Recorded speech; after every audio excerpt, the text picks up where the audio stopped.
الحمد لله نحمده ونستعينه ونستغفره ونؤمن به ونتوكل عليه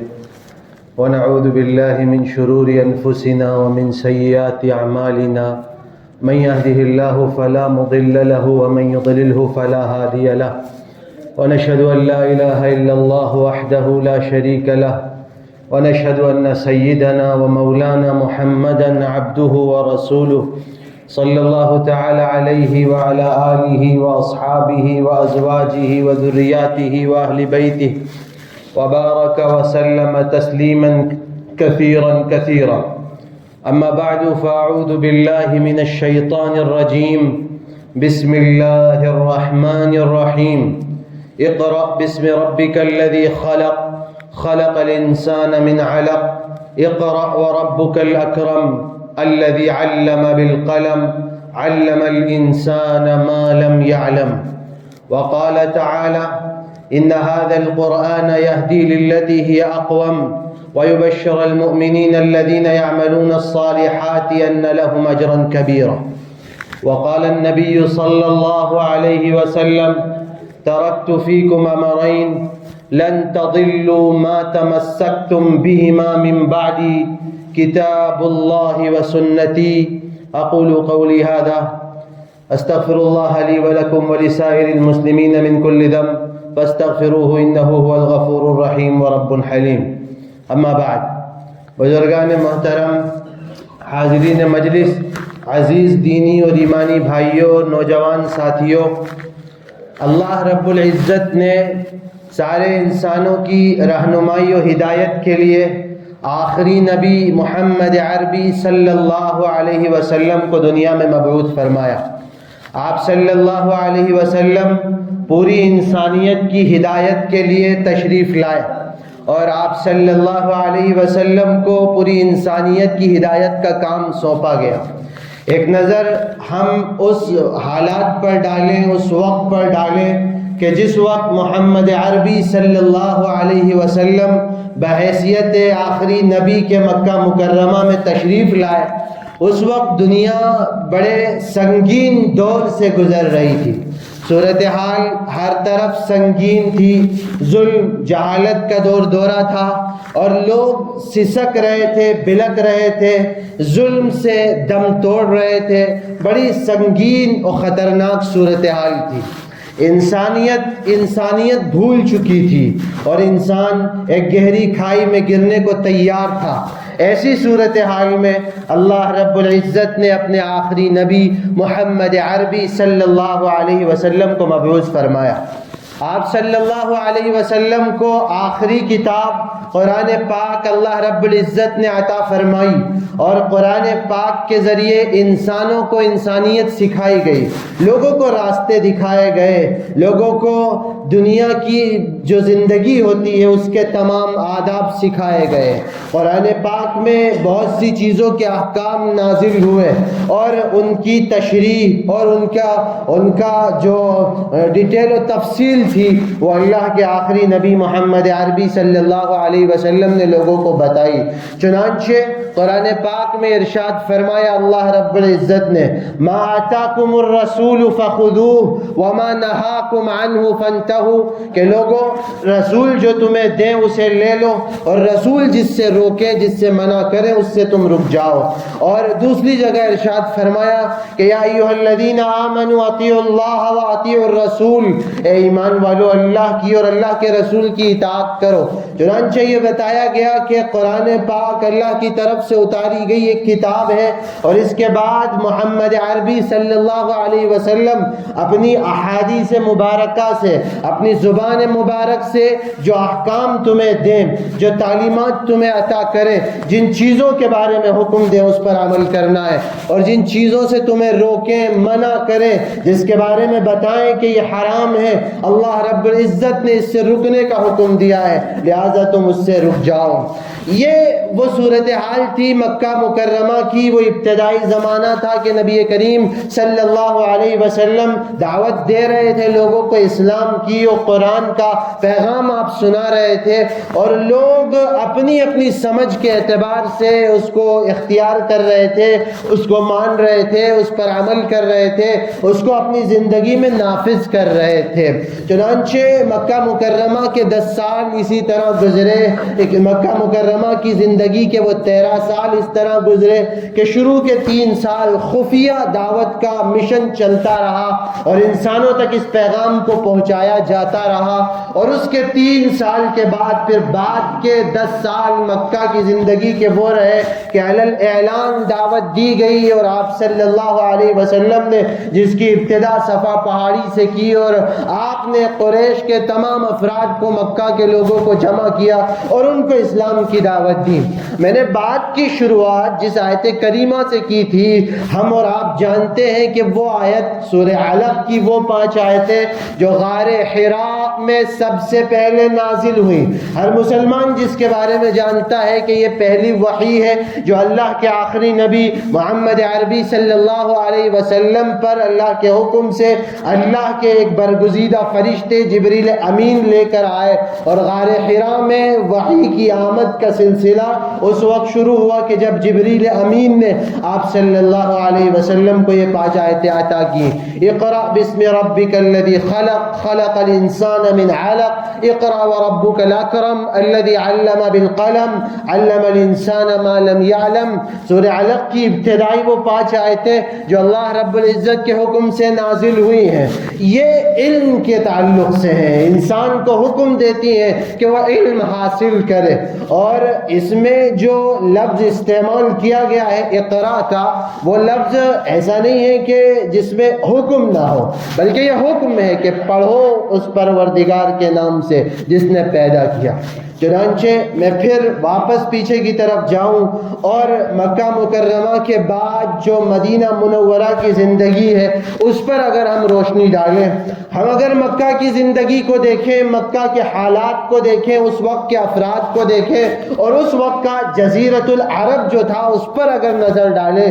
اور اگر آپ تاریخ اٹھا کر دیکھیں گے تو جو کیفیت جزیرۃ العرب کی تھی، جو اس وقت کے باشندوں کی، وہاں کے سویلینز کی جو کنڈیشن تھی کہ جو لڑائی کے دل دادا، جوئے اور شراب کے دیوانے، صحرا کے بدو، اونٹوں کے چرانے والے اور جنگل میں اپنی زندگی گزارنے والے ایسے افراد تھے۔ اللہ رب العزت نے جب نبی آخر الزماں محمد عربی صلی اللہ علیہ وسلم کو مبعوث فرمایا، مکہ مکرمہ کی صورتحال تبدیل ہو گئی۔ پوری دنیا کو اپنی آئیڈیل جو سٹی ہو سکتی تھی، اپنا آئیڈیل جو معاشرہ ہو سکتا تھا، وہ مدینے کے اندر نظر آنے لگا، اور وہی عرب جن کے بارے میں کیفیت یہ تھی کہ قیصر و کسریٰ جنہیں اپنا غلام سمجھتے تھے اور کوئی حکمراں ان پر حکمرانی کرنے کے لیے تیار نہیں ہوتا تھا، وہی عرب کے افراد جب مدرسہ نبوی میں آئے، جب نبی کریم صلی اللہ علیہ وسلم کے مدرسے میں تعلیم حاصل کی، جب قرآن کا پیغام انہوں نے لیا، اور اس کو لے کر اسی لیے ان کو دیا گیا تھا کہ لِيَتَلَقَّوْهَا ثُمَّ يُبَلِّغُوهَا إِلَىٰ أَبْعَدِ أَنْحَاءِ الْعَالَمِ، اس کو حاصل کریں، نبی سے اس کو اخذ کریں، اللہ کے حکم کو لے، اور اس کے بعد دنیا کے مختلف گوشوں تک اس کو پہنچائیں۔ انہوں نے جب یہ کام کیا تو پوری دنیا نے ان کو اپنا قائد اور امام تسلیم کیا۔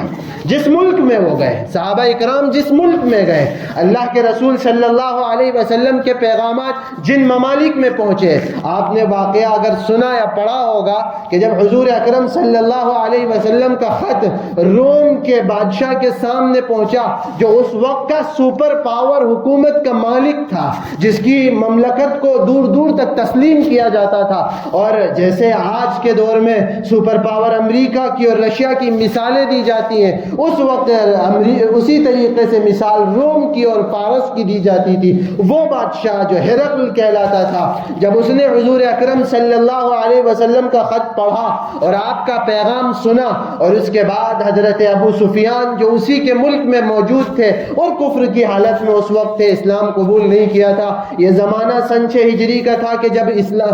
مکہ اور مدینے کے درمیان جو معاہدہ صلح حدیبیہ کا ہوا تھا کہ مدینے کے مسلمانوں نے قریش مکہ سے، کفار مکہ سے صلح حدیبیہ کا جو معاہدہ کر رکھا تھا، اسی مدت کے دوران یہ واقعہ بھی پیش آیا کہ اللہ کے رسول صلی اللہ علیہ وسلم نے مختلف بادشاہوں کو جو خطوط بھیجے اور اس میں ہرقل نے جب خط پڑھا اور اس کے بعد ابو سفیان سے سوالات کیے کہ بتائیں وہ نبی جو ہیں ان کا نسب کیسا ہے، کبھی انہوں نے کیا جھوٹ بولا ہے، کبھی کیا دھوکہ دیا ہے، وہ کس چیز کا حکم دیتے ہیں۔ اس نے پورا جائزہ لیا اور سارے سوالات کے جوابات سننے کے بعد جو انالائسس کر کے اور جو کنکلیوژن نبی کی دعوت کا پیش کیا، جو تجزیہ پیش کیا، تو اس نے کہا تھا کہ اگر جو باتیں تم نے کہی ہیں وہ سچ ہیں تو پھر مجھے یقین ہے کہ میں جس جگہ کھڑا ہوں ایک دن وہ نبی یہاں تک پہنچیں گے اور اس جگہ کے مالک بنیں گے۔ اور اس نے کہا تھا کہ اگر میرے لیے ممکن ہوتا، میں قریب ہوتا تو میں ان سے جا کر ملتا اور ان کے قدموں کو دھو لیتا۔ یہ گواہی تھی اس وقت ہرقل کی زبان سے نکلی تھی، جو اس وقت کا ایک بڑا سپریم پاور بادشاہ سمجھا جاتا تھا۔ تو بہرحال جہاں کہیں بھی اسلام کی دعوت پہنچی، پیغام مدینے سے پہنچا، نبی آخر الزمان صلی اللہ علیہ وسلم کے صحابہ اس پیغام کو لے کر پہنچے، دنیا نے انہیں تسلیم کیا، اپنا قائد مانا، اپنا لیڈر مانا، اپنے ملک ان کے حوالے کی، اپنی فوج ان کے حوالے کی، اور یہ کہا کہ واقعی آپ اس بات کے حقدار ہیں کہ آپ ہی کو دے دی جائے مملکت اور حکومت اور طاقت۔ حضرت عمر رضی اللہ عنہ جب اپنے دور خلافت میں شہر القدس پہنچے، فلسطین جب پہنچے، تو وہاں کے پادریوں نے چابی حوالے کرتے ہوئے یہ کہا تھا کہ واقعی جو اس طرح زاہدانہ زندگی گزارتے ہیں وہی حق رکھتے ہیں حکومتیں کرنے کا، اور انہی کو حق ہے کہ وہ دنیا کی جو حکومت ہے اس کی ذمہ داری سنبھالے۔ تو یہ وہ پیغام تھا حضور اکرم صلی اللہ علیہ وسلم کا، یہ وہ پیغام تھا قرآن کا، یہ وہ معجزہ تھا قرآن کا، یہ اللہ کی وہ آخری کتاب تھی کہ جس کتاب کے ذریعے پوری دنیا میں انقلاب برپا کر دیا گیا۔ جہاں کہیں قرآن کی صدا پہنچی دل موم ہو گئے اور لوگ اسلام کی عظمت کے قائل ہو گئے، اس کو تسلیم کرنے لگے، اس کو ماننے لگے۔ یہ قرآن پاک کا وہ معجزہ تھا جو اللہ رب العزت نے دکھایا، اور یہ معجزہ آج بھی اسی طرح مسلم ہے۔ کتنے واقعات ہم آپ کو بتائیں، کتنے ایسے واقعات ہیں صحابہ اکرام کی زندگیوں میں، کتنے ایسے واقعات ہیں، بعد کی زندگی میں کتنے ایسے واقعات ہیں کہ جہاں قرآن کے کلمات کان میں پڑے اور اس کے بعد لوگ اس کے عاشق ہو گئے، اس کا سیر، اس کا اثر ان کے دلوں پر چلا، اور انہوں نے قرآن کی حقانیت کو تسلیم کرتے ہوئے یہ مانا کہ یہی وہ کتاب ہے، ان ھذا القرآن یہدی للتی ہی اقوم، یہی وہ کتاب ہے قرآن جو سیدھے راستے کی طرف رہنمائی کرتی ہے، اور جو مومنین کو یہ بشارت دیتی ہے کہ ان لہم اجرا کبیرا، ان کے لیے بڑا اجر اللہ رب العزت کے پاس ہے۔ تو یہ قرآن پاک ہے۔ اب اگر ہم قرآن کی بات کرتے ہیں، قرآن کے عنوان کو اختیار کرتے ہیں، قرآن کے موضوع پر ہم کوئی تقریر یا لیکچر سنتے ہیں، قرآن کے عنوان پر جب ہم کہیں بات کرتے ہیں، تو ہر مسلمان اپنا قرآن سے تعلق کا اظہار کرتا ہے، ہر مسلمان اپنے ایمان کو بتاتا ہے، لوگوں کو سناتا ہے کہ ہمیں بھی قرآن پر ایمان ہے،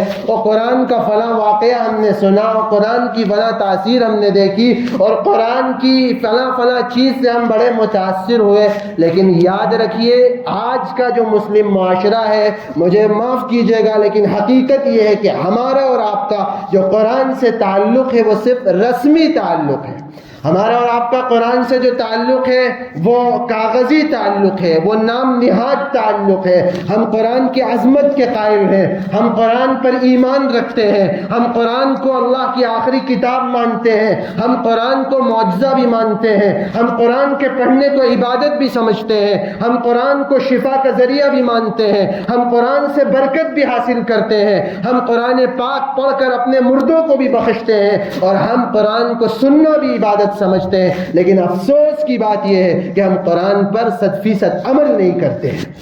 یہ بڑی سنگین صورتحال ہے۔ ایک مسلمان بچہ، خاص طور پر انڈین معاشرے کی جو صورتحال ہے، ایک مسلمان بچہ جب گھر میں تھوڑا بڑا ہوتا ہے پیدائش کے بعد، تو والدین کو ایک فکر ہوتی ہے کہ قرآن پڑھانا ہے، اور اس کی کیفیت یہ ہوتی ہے کہ وہ گھر میں اس کی شروعات قاعدے سے کرتے ہیں، قرآن کے الفاظ پہچاننا اس کو سکھاتے ہیں، اور اس کے بعد پھر دھیرے دھیرے صورتیں یاد کرائی جاتی ہیں، اور قرآن پاک ناظرہ پڑھا دیا جاتا ہے، اس کا ختم ہوتا ہے، اس کا نشرہ ہوتا ہے، اور خوشی کا مظاہرہ ہوتا ہے، اور مطمئن ہم ہو جاتے ہیں کہ ہم نے قرآن کا حق ادا کر دیا۔ لیکن حقیقت یہ ہے کہ یہ قرآن کا حق ادا نہیں ہوا۔ میں نے لفظ انڈین معاشرے کا اس لیے استعمال کیا کہ اس وقت بہت سی کنٹریاں، بہت سے ممالک جن کی صورتحال مختلف ہے، جو قرآن کو سمجھ کر اس کو اپنی زندگی میں اپلائی کرنا چاہتے ہیں، نافذ کرنا چاہتے ہیں، وہ اپنے بچوں کو قرآنی مسلمان بنانا چاہتے ہیں، وہ قرآن کے پیغام کو لوگوں تک پہنچانا چاہتے ہیں، وہ قرآن کو سمجھ کر اس پر پریکٹیکلی عمل کرنا چاہتے ہیں، لیکن وہ مسلمان جن کے پاس قرآن موجود ہے، جن کے پاس سہولیات موجود ہیں، جو قرآن کو سمجھ سکتے ہیں، جو اپنے مسجدوں میں، اپنے محلوں میں، اپنے علاقوں میں قرآن کے درس کے حلقے لگا سکتے ہیں، علماء سے رجوع کر سکتے ہیں، قرآن پاک کی تعلیم حاصل کر سکتے ہیں، وہ قرآن پر ایمان تو رکھتے ہیں، اس کو برکت کی کتاب بھی سمجھتے ہیں، لیکن اس پر عمل، اس کے مطابق اپنے معاشرے کو نہیں ڈھالتے ہیں۔ ضرورت اس بات کی ہے کہ پورا مسلم معاشرہ مدنی معاشرہ ہو، پورا مسلم معاشرہ قرآنی معاشرہ ہو، پورا مسلم معاشرہ محمدی معاشرہ ہو، اور ظاہر ہے چاہے آپ مدنی معاشرہ کہیں، آپ مکی معاشرہ کہیں، آپ محمدی معاشرہ کہیں، آپ نبوی معاشرہ کہیں، آپ خالص پریکٹیکل اسلامی اوریجنل اسلامک سوسائٹی کہیں، ان سب کے لیے ضرورت قرآن کی ہے کہ قرآن مقدس کے ذریعے سے ہم اپنی زندگیوں کو تبدیل کریں اور ہم قرآن کو اپنی زندگی میں اختیار کریں۔ اللہ کے رسول صلی اللہ علیہ وسلم پر پہلی وحی کا جو میں نے آپ کے سامنے تذکرہ کیا، اور جو پہلی وحی آپ صلی اللہ علیہ وسلم پر نازل ہوئی، آخر اس میں کیوں یہ اعلان کیا گیا، یہ حکم دیا گیا کہ اقرأ، پڑھو اس پروردگار کے نام سے جس نے پیدا کیا، کیونکہ بغیر پڑھے کچھ حاصل ہونے والا نہیں ہے۔ قرآن کے علم کو حاصل کرنا پڑے گا، اس کی تعلیمات کو سمجھنا پڑے گا، اس کو اپنی زندگی میں اتارنا پڑے گا۔ چنانچہ نبی کریم صلی اللہ علیہ وسلم نے فرمایا، طلب العلم فریضۃ علی کل مسلم و مسلمۃ، علم کا حاصل کرنا ہر مسلمان مرد اور عورت پر فرض قرار دیا گیا۔ اب یہاں پر پھر ایک اور چیز ہم ڈسکس کر لیں، ایک چیز کا اور تذکرہ کر لیں کہ اسی علم کی جب بات ہوتی ہے تو ایک زمانے کے بعد ایسے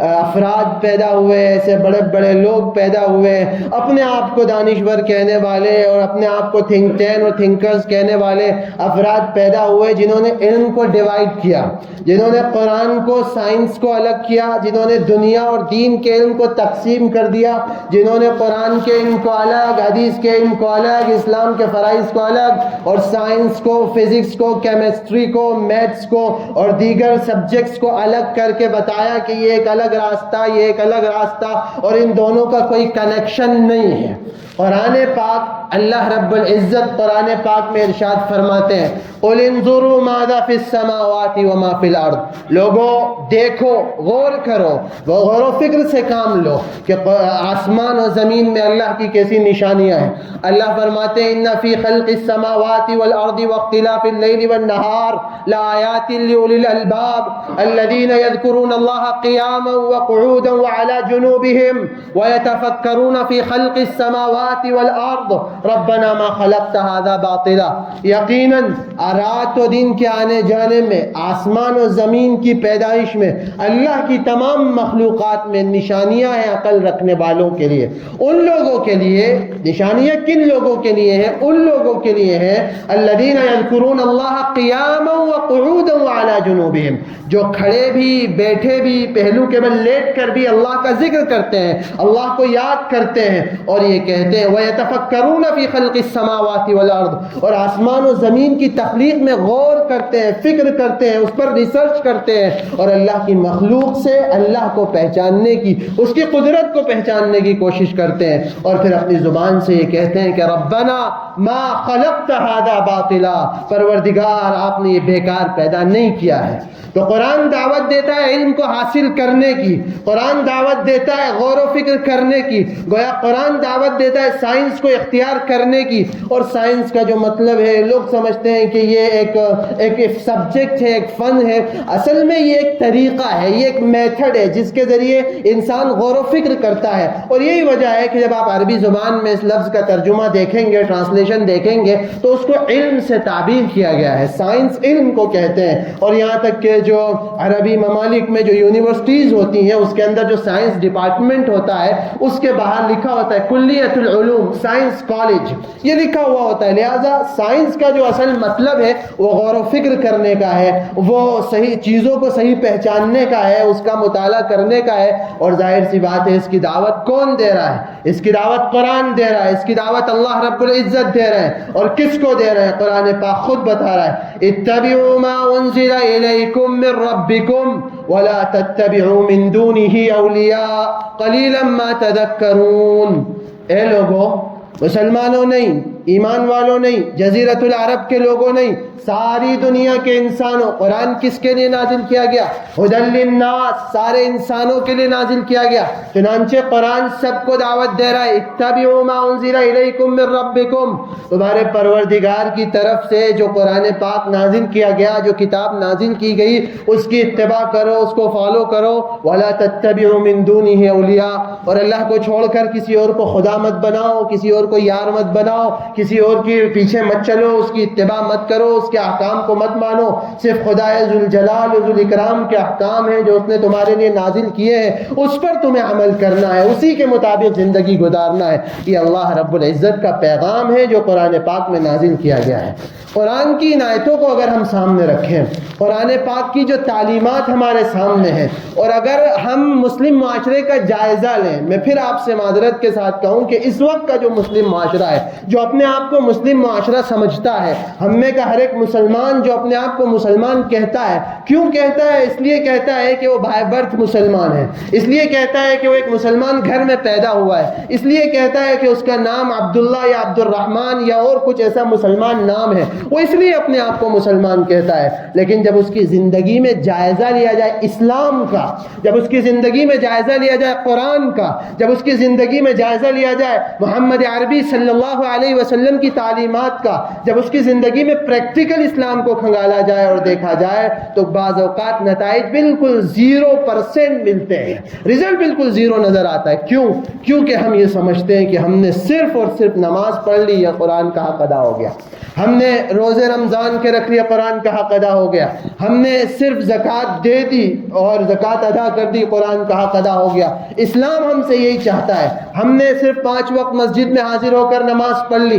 ہم نے رمضان کے روزے رکھ لیے، یار 5 وقت بھی حاضر نہیں ہوئے، جمعے میں حاضر ہو گئے، سال کے 11 مہینے کچھ نہیں کیا، 1 مہینے عبادت کر لی، اور اس کے بعد ہم ٹیگ لگاتے ہیں اپنے اوپر کہ ہم مسلمان ہیں۔ قرآن ہمیں پھر دعوت دے رہا ہے، قرآن ہم سے کہتا ہے یا ایھا الذین آمنوا ادخلوا فی السلم کافہ، اے لوگوں اسلام میں پورے داخل ہو، قرآن کے ایک ایک حکم پر عمل کرنا پڑے گا۔ قرآن تمہیں دعوت دیتا ہے پڑوسی کے حقوق ادا کرو، قرآن تمہیں دعوت دیتا ہے اٹھتے بیٹھتے لیٹتے ہر حالت میں اللہ کو یاد کرو، قرآن تمہیں حکم دیتا ہے پڑوسی کے حقوق کا، والدین کے حقوق کا، رشتہ داروں کے ساتھ اچھا سلوک کرنے کا، پڑوسی کے خیال رکھنے کا، اور بھی معاشرے کو میک اپ کرنے کا، بچوں کو تعلیم دینے کا۔ اور قرآن تمہیں حکم دیتا ہے کہ اللہ رب العزت کی تمام مخلوقات کا دھیان رکھنے کا، اللہ رب العزت کے احکام کے مطابق زندگی گزارنے کا۔ یہ ہے پریکٹیکل 100% مسلمان جو قرآن کا مطلوبہ مسلمان ہے، جس کو قرآن چاہتا ہے جیسا مسلمان حدیثوں میں جس کے بارے میں حکم دیا گیا ہے کہ جس طرح کا مسلمان ہو۔ اسی لیے اللہ رب العزت نے قرآن پاک میں ارشاد فرمایا ان الدین عند اللہ الاسلام، لوگوں اللہ کے نزدیک زندگی گزارنے کا طریقہ صرف الاسلام ہے، اور اللہ نے فرمایا وَمَن يَبْتَغِ غَيْرَ الْإِسْلَامِ دِينًا فَلَن يُقْبَلَ مِنْهُ، جو اس کے علاوہ کوئی اور طریقہ حیات اختیار کرے گا اللہ کے ہاں قابل قبول نہیں ہوگا، دھتکار دیا جائے گا، بھگا دیا جائے گا۔ وہ کیا طریقہ کار ہے کہ آپ اور ہم یہ سمجھتے ہیں کہ جو یہود و نصارہ ہیں، جو دیگر مذاہب پر عمل کرنے والے ہیں، وہ غیر اسلامی طریقے پر زندگی گزار رہے ہیں اور ایک مسلمان خالص اسلامی زندگی گزار رہا ہے۔ کیا آپ یہ سمجھتے ہیں کہ صرف گھر میں مسلمان کے پیدا ہونا ہمیں مسلمان بناتا ہے؟ کیا آپ یہ سمجھتے ہیں کہ ہمارا نام مسلمانوں جیسا ہونا ہمیں مسلمان بناتا ہے؟ کیا آپ یہ سمجھتے ہیں کہ صرف اور صرف نماز پڑھ لینا، صرف کبھی رمضان کے روزے رکھ لینا، صرف کبھی کبھار اللہ کو یاد رکھ لینا، کیا صرف یہ اسلام کی پہچان ہے، یہ اسلام کا ٹائٹل ہے؟ قالت الاعراب آمنا قل لم تؤمنوا ولكن قولوا اسلمنا۔ اعرابیوں نے اس وقت کے بدوؤں نے اس وقت جب یہ بات کہی، یہی کہیں کیفیت ان کی صورتحال یہی تھی، ایسی صورتحال تھی، انہوں نے کہا ہم مسلمان ہو گئے ہیں۔ تو اس قرآن نے ان سے کہا کہ آپ یہ کہیے کہ مسلمان نہیں ہو آپ انہوں نے کہا ہم ایمان لے آئے ہیں، تو کہا آپ ایمان نہیں لائے ہیں، ایمان آپ کے دلوں تک نہیں پہنچا، آپ تو مسلمان ہوئے ہیں۔ بظاہر آپ نے اپنے آپ کو دکھایا ہے کہ آپ اللہ کے سامنے جھک رہے ہیں، بظاہر آپ اللہ کے احکام کو ادا کر رہے ہیں، لیکن آپ کا جو دل ہے، آپ کی جو ڈیزائرز ہیں، آپ کی جو خواہشات ہیں، آپ کا جو اندرون ہے، وہ ابھی مومن نہیں ہے۔ چونکہ اگر وہ مومن ہوتا تو پھر قرآن پاک ہم سے کہتا ہے وَلَا تَهِنُوا وَلَا تَحْزَنُوا وَأَنْتُمُ الْأَعْلَوْنَ إِن كُنتُم مُؤْمِنِينَ۔ لوگو غم مت کرو، افسوس مت کرو، غم زدہ مت ہو، تم ہی سربلند رہو گے، لیکن کب؟ بشرطے کہ تم مومن کامل بن جاؤ۔ اب آپ خود سوچیں، غور کریں، پھر ایک بار نظر ڈالیں، پوری دنیا پر نظر ڈالیں، امریکہ سے لے کر آسٹریلیا تک، افریقہ سے لے کر چائنا کے ایک ایک کنارے تک، دنیا کے ایک ایک ملک پر آپ نظر ڈالیں، اور اس کے بعد آپ اینالائسس کرنے کی کوشش کریں، آپ تجزیہ کرنے کی کوشش کریں، آپ غور و فکر کریں کہ جو قرآن کا مطلوبہ ایمان ہے، جو قرآن کا مطلوبہ مسلمان ہے، کیا وہ ہمارے معاشرے میں کہیں پایا جاتا ہے؟ یا پھر صورتحال ہماری کہ جسے ہم غیر اسلامی طریقہ سمجھتے ہیں اور کہتے بھی ہیں کہ یہ غیر اسلامی طریقہ ہے، یہ سنت کے خلاف ہے، یہ قرآن کے خلاف ہے، یہ نبی کی تعلیمات کے خلاف ہے، یہ اسلامی شریعت کے خلاف ہے، اور اس پر عمل بھی کرتے ہیں۔ وہی طریقہ جو غیر مسلم اختیار کرتے ہیں ہم بھی اختیار کرتے ہیں، ہمارے معاشرے میں وہی طریقہ ہم بھی اختیار کرتے ہیں، جھوٹ ہماری زبانوں پر، دھوکہ ہمارے یہاں پر موجود، پڑوسیوں کے ساتھ حق تلفی ہمارے ساتھ موجود، والدین کے حقوق ہم پامال کریں، اپنے گھروں کے جھگڑے ہمارے ہاں موجود، رسم و رواج ہم اختیار کریں، ساری صورتحال ہماری، اور اس کے بعد جب بات آتی ہے اسلام کی تو ہم یہ سمجھتے ہیں کہ ہم بس مسلمان ہم ہی ہیں، باقی ساری دنیا غلط طریقے پر جا رہی ہے۔ بے شک دنیا غلط طریقے پر ہے اور دنیا غلط طریقے کو اختیار کر رہی ہے، لیکن اس وقت کا مسلم معاشرہ صحیح طریقے پر نہیں ہے۔ اس بات کو جتنی جلدی ہم ایڈمٹ کریں گے، جتنی جلدی تسلیم کریں گے، جتنی جلدی ہم اس کو مانیں گے، ظاہر ہے اصلاح ہماری وہاں سے شروع ہو جائے گی۔ تو ضرورت اس بات کی ہے کہ ان ساری چیزوں کو سامنے رکھتے ہوئے قرآن کو اپنی پریکٹیکل لائف میں اتاریں، اس پر عمل کریں، اس کو سیکھیں، اس کو جانیں، اس کو سمجھیں، اور یاد رکھیے کہ آخرت میں ہر ایک فرد جانتا ہے، قرآن پاک میں جگہ جگہ فرمایا گیا کہ ان سے پوچھا جائے گا، سوال کیا جائے گا، اور آخرت میں اجر دیا جائے گا، بدلہ دیا جائے گا، سوالات ہوں گے۔ ان سوالات کے جوابات کہاں سے ملتے ہیں؟ اگر آپ سے پوچھا جائے کہ قبر میں کیا معاملہ ہوگا تو بھائی عذاب قبر ہوگا، آخرت کی منازل ہوں گی، اور قیامت کے دن پھر حساب و کتاب کا دن ہوگا، ایک امتحان جو دنیا میں ہم نے دیا ہے اس کے بارے میں سوالات ہوں گے، تو یہ باتیں ہمیں کہاں سے معلوم پڑتی ہیں؟ قرآن سے پتہ چلتی ہیں، حدیث سے معلوم ہوتی ہیں۔ اب اگر کوئی انسان صرف سبجیکٹس کے نام یاد کر لے اور یہ یاد کرے، یہ ذہن میں رکھے کہ فلاں سبجیکٹ کا امتحان ہے، تو کیا وہ اس سے کامیاب ہو سکتا ہے؟ بغیر ٹیکسٹ بک کو پڑھے، بغیر کتاب کو پڑھے، کیا اس کو کامیابی مل سکتی ہے؟ ہرگز ممکن نہیں ہے۔ تو پھر ایک مسلمان یہ کیسے تصور کرتا ہے کہ قرآن کو سمجھے بغیر، اس کے پیغام کو سنے بغیر، اس پر عمل کیے بغیر وہ آخرت کے امتحان میں کامیاب ہو جائے گا؟ یہ کیسے ممکن ہے؟ اگر ہم ایک جائزے کے طور پر دیکھیں کہ ہماری زندگی میں قرآن کے کتنے احکام ہیں، تو بہت سے بہت اقیم الصلاۃ ہے، آپ نماز قائم کرو، آتوا الزکاۃ ہے، آپ زکوٰۃ ادا کرو، اور یہ ہے کہ من استطاع الیہ سبیلا، جو حج کی حیثیت رکھتا ہو وہ حج کر کر آ جائے، یہ ہے۔ اور اس کے بعد زیادہ سے زیادہ یہ ہے کہ انسان زبان سے گواہی دیتا ہے، باقی اس کے علاوہ قرآن ہماری زندگیوں میں داخل نہیں ہے۔ قرآن ہم سے کہتا ہے پڑوسیوں کے حقوق کا خیال رکھو، قرآن ہم سے کہتا ہے کہ لوگوں سے ملو تو اچھی طرح ملو، قرآن ہم سے کہتا ہے حسن معاشرت ہونی چاہیے، قرآن ہم سے کہتا ہے لا یسخر قوم من قوم عسى ان يكونوا خيرا منهم، کہ آپس میں ایک دوسرے کا مذاق مت اڑاؤ، ایک دوسرے کا ٹھٹا مت اڑاؤ، کسی کو برے القاب سے مت پکارو، کسی کی برائی مت کرو، کسی کے ساتھ غلط دھوکے کا کام مت کرو، لوگوں کا مال دھوکے کے ساتھ مت کھاؤ، بھائیوں کا حقوق مت کھاؤ، ان کے حق کو مت دباؤ۔ یہ ساری تعلیمات بھی قرآن پاک میں موجود ہے، لیکن افسوس ہے کہ مسلم معاشرے سے ناپید ہے۔ اور بات کڑوی لگ رہی ہوگی لیکن حقیقت یہی ہے کہ پورے مسلم معاشرے کی یہی صورتحال ہے، کیونکہ ہم قرآن پاک سے دور ہیں۔ اور دنیا میں آپ سوچئے ذرا، اگر ہم بات کریں کسی سے قرآن پاک کی تو لوگ یہی کہتے ہیں کہ بس ہم یہ چاہتے ہیں کہ ہمارا بچہ اچھا قرآن پڑھنا سیکھ جائے،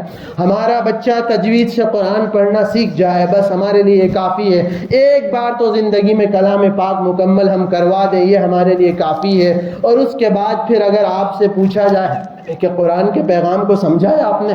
اس کی تعلیم آپ کے پاس ہے، اگر آپ سے پوچھ لیا جائے گا بحیثیت مسلمان آپ قرآن کے ماننے والے، نبی کریم صلی اللہ علیہ وسلم پر ایمان رکھنے والے، آپ تو قرآن کے ترجمان ہیں، آپ تو ریپریزنٹیٹیو ہیں امت اسلامیہ کے، چلیے 2 منٹ انٹروڈکشن کرا دیجئے، قرآن کا تعارف کرا دیجئے، یا نبی صلی اللہ علیہ وسلم کا تعارف کرا دیجئے، یا اسلام کا کیا پیغام ہے 2 منٹ میں آپ دے دیجئے۔ تو کیا ہم میں سے ہر ایک مسلمان ہے جو اس طرح پیغام دے سکتا ہو، جو تعارف کرا سکتا ہو، جو اسلام کی ترجمانی کر سکتا ہو؟ تو پھر اگر ہم میں سے نہیں ہے تو پھر یہ شرم کی بات ہے کہ اس کو مانتے ہوئے، اس پر ایمان رکھتے ہوئے، اس کے کامیابی کے قصے پڑھتے ہوئے، اس کے باوجود ہم اس قابل نہیں ہیں کہ ہم قرآن کا تعارف کرا سکیں، ہم اس کا پیغام لوگوں تک پہنچا سکیں، ہم قرآن کی صحیح تلاوت کر سکیں، ہم سورہ فاتحہ کی صحیح تفسیر یا صحیح ترجمہ بتا سکیں۔ ظاہر ہے یہ ساری چیزیں سیکھنے کی ضرورت ہے، اسی لیے قرآن پاک میں کہا گیا اقرأ بسم ربک الذی خلق، پڑھو اپنے پروردگار کے نام سے جس نے پیدا کیا۔ اور یہ جو بات کہی گئی الذی خلق بسم ربک الذی خلق، اس رب کے نام سے جس نے پیدا کیا ہے، جو ساری مخلوقات کا مالک ہے، جس نے تمام مخلوق پیدا کی ہیں، جس نے تمام چیزیں پیدا کی ہیں، جو تمام علوم کا مالک ہے، رب ہے، جو تمام مخلوقات کا، تمام چیزوں کا رب ہے، اس کے نام سے پڑھو۔ چنانچہ سائنس بھی اگر پڑھا جائے، میتھس بھی اگر پڑھا جائے، فزکس پڑھی جائے، کیمسٹری پڑھی جائے، کوئی عنوان پڑھا جائے، کوئی موضوع پڑھا جائے، پہلی وحی کو یاد رکھا جائے، پہلے حکم کو قرآن کے یاد رکھا جائے کہ پروردگار عالم نے یہ حکم دیا تھا کہ اس رب کے نام سے پڑھو جس نے حکم دیا ہے، جس نے پڑھنے کا حکم دیا ہے، جس نے انسان کو پیدا کیا ہے، جس نے یہ ساری چیزیں پیدا کی ہیں۔ امام بخاری رحمۃ اللہ علیہ نے جب اپنی کتاب بخاری شریف لکھنے کی ابتدا کی تو امام بخاری نے جو سب سے پہلا باب اس میں قائم کیا، سب سے پہلا چیپٹر جس سے متعلق حدیثیں انہوں نے ذکر کی، تو وہ ہے کہ وحی کی شروعات کس طرح ہوئی۔ باب کیف کان بدء الوحی الی رسول اللہ صلی اللہ علیہ وسلم، وحی کی شروعات کس طرح ہوئی، یہی عنوان اختیار کیا۔ اس کی وجہ کیا تھی؟ سارے علوم و فنون جتنے بھی ہیں، جتنے بھی سبجیکٹس ہم اور آپ پڑھتے اور دیکھتے ہیں، اس کی ابتدا وحی سے ہوئی ہے۔ قرآن پاک ہمیں بتاتا ہے کہ سورج اور چاند ایک مدار میں تیر رہے ہیں، قرآن ہمیں بتاتا ہے کہ اللہ رب العزت نے بارش کا ایک نظام بنایا ہے، قرآن ہمیں بتاتا ہے کہ پہاڑوں کا ایک نظام ہے، قرآن ہمیں بتاتا ہے کہ انسان کی پہلے کس طرح پیدائش ہوئی ہے۔ یہ سارے وہ سبجیکٹس ہیں جو سائنس کے ہیں،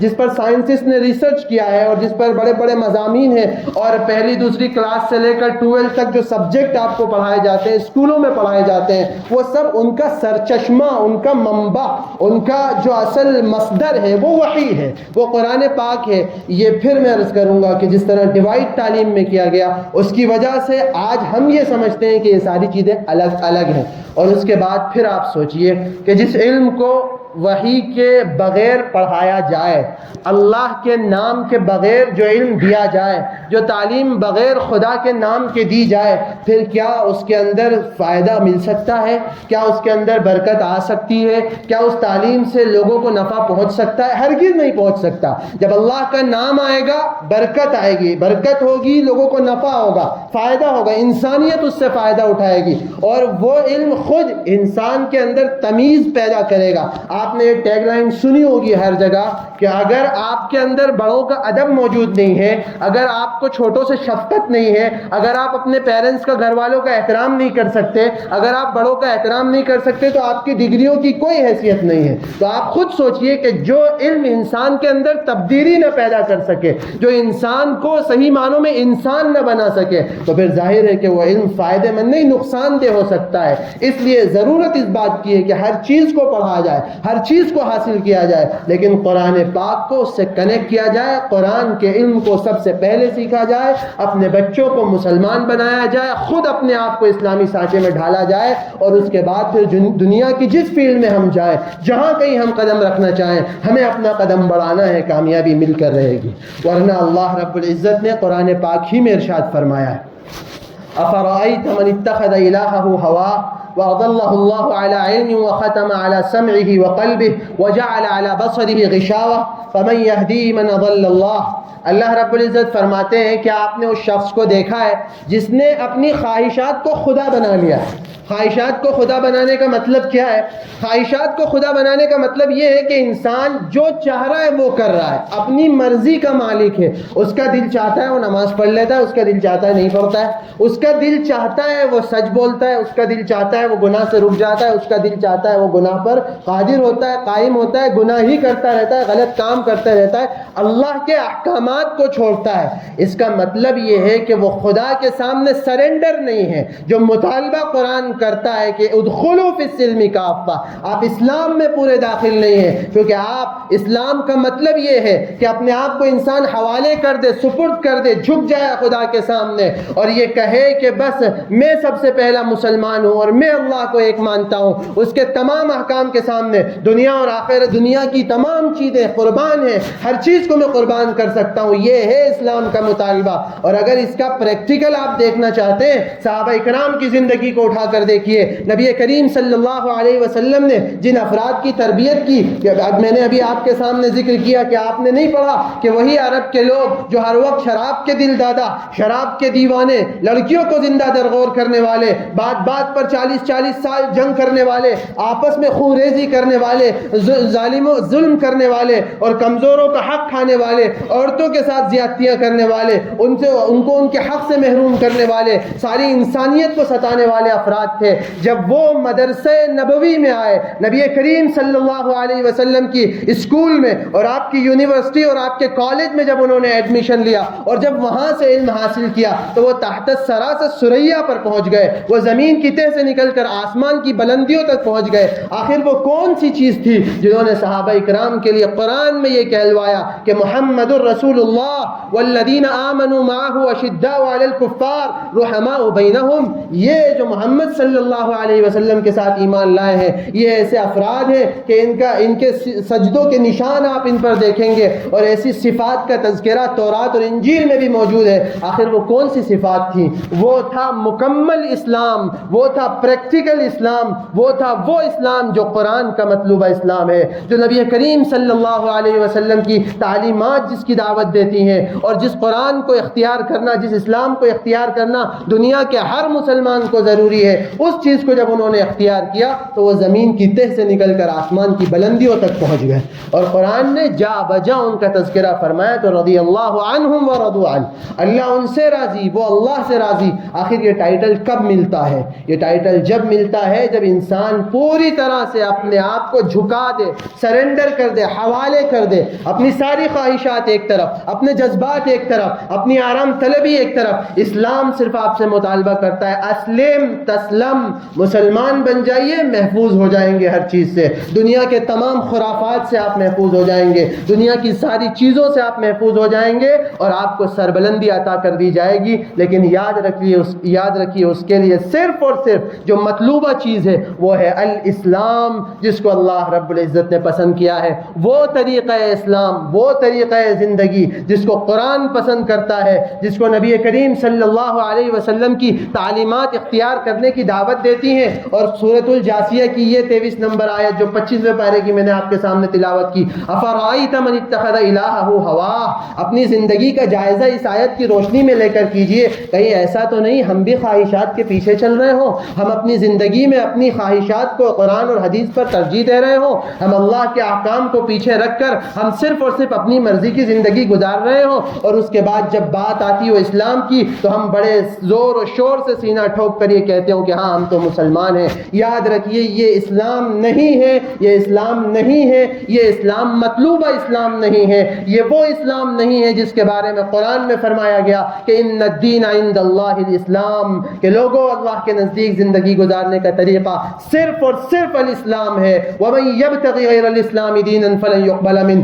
اور جو کوئی اس راستے کے علاوہ کسی اور راستے کو اختیار کرے گا وہ اس سے قبول نہیں کیا جائے گا. تو حقیقت یہ ہے, قرآن کا پیغام ہمیں یہ بتاتا ہے, قرآن کی تعلیمات ہمیں یہ بتاتی ہیں, نبی کریم صلی اللہ علیہ وسلم کی حدیثیں ہمیں یہ بتاتی ہیں کہ لوگوں صحیح جو اسلام ہے, اس غلط فہمی میں مت رہنا کہ تم واقعی مسلمان ہو اور اللہ کے کامیابی کا یہی پیمانہ ہے. ہرگز نہیں, داخل ہونا پڑے گا پوری طرح اسلام میں, پوری طرح معاشرے کو تبدیل کرنا پڑے گا, اپنی زندگی کو تبدیل کرنا پڑے گا, قرآن کی ایک ایک تعلیم کو اختیار کرنا پڑے گا, نبی کریم صلی اللہ علیہ وسلم کی تمام سنتوں کو اختیار کرنا پڑے گا. ورنہ کل قیامت کے دن کیا ہوگا؟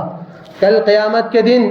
اللہ رب العزت نے پھر ارشاد فرمایا وَيَوْمَ نَحْشُرُ مِنْ كُلِّ أُمَّةٍ فَوْجًا مِمَّنْ يُكَذِّبُ بِآيَاتِنَا فَهُمْ يُوزَعُونَ. اللہ رب العزت لوگوں میں سے نکال کر بہت سارے ایسے افراد کو لے کر آئے گا فوج در فوج, اور ان سے پوچھے گا اولم تحیطوا بآیاتی ولم تحیطوا بها علما ام ماذا کنتم تعملون, تم نے ہماری آیتوں پر غور نہیں کیا تھا, تم نے ہماری آیتوں کو دیکھا نہیں تھا, علمی احاطہ نہیں کیا تھا اس کا, احکام کو کیا تم نہیں جانتے تھے, تو پھر تم کیا کر رہے تھے؟ تم اپنی زندگی میں مگن تھے, تم اپنی زندگی گزار رہے تھے, اپنی مرضی کے مطابق تم زندگی گزار رہے تھے. تو پھر ایسے افراد کے بارے میں اللہ رب العزت نے قرآن پاک میں ارشاد فرمایا وَلَقَدْ ذَرَأْنَا لِجَهَنَّمَ كَثِيرًا مِنَ الْجِنِّ وَالْإِنسِ وَلَقَدْ ذَرَأْنَا لِجَهَنَّمَ كَثِيرًا مِنَ الْجِنِّ وَالْإِنسِ لَهُمْ قُلُوبٌ لَا يَفْقَهُونَ بِهَا. 90 پارے کے اخیر میں سورۃ الاعراف کے بالکل اخیر میں اللہ رب العزت نے یہ آیت بیان فرمائی ہے کہ ہم جہنم کو ایسے بہت سے